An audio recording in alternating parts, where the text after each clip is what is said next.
Hi guys, welcome to another Armourer's Bench Live 5 video. Today we're taking a look at a French service pistol, the Mac Modèle 1950. Chambered in 9x19, the Modèle 1950 replaced the earlier M1935A and M1935S pistols, both chambered in 7.65 long.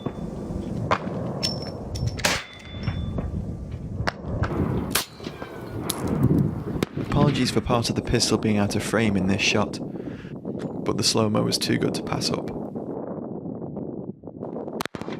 The Mac feeds from a single stack 9-round magazine and has a single action trigger.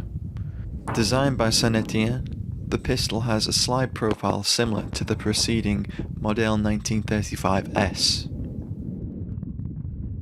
I enjoyed shooting the Modèle 1950. Its large size made it pleasant to shoot, and the large pistol grip was comfortable, but for its size, it felt like it should have held a larger double-stack magazine. The pistol has a good pair of combat sights which are easy to pick up in good light. The pistol has a slide-mounted safety which blocks the hammer. Through firing several magazines through the pistol, it became clear that you had to be sure not to accidentally engage the safety while racking the slide. Here we can actually see the safety is still engaged as I go to fire. It takes me a couple of seconds to realise the problem isn't a light strike and take the safety off, recock, and then fire again.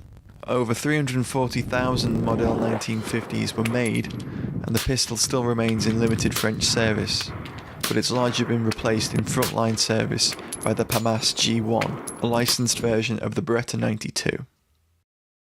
My thanks to my friend Chuck of gunlab.net for allowing me to shoot his Mac 1950 and for helping with this video. We'll have a full video looking at the design and history of the Modèles 1935A, S and 1950 coming soon. Please like, share and subscribe, and thank you for watching.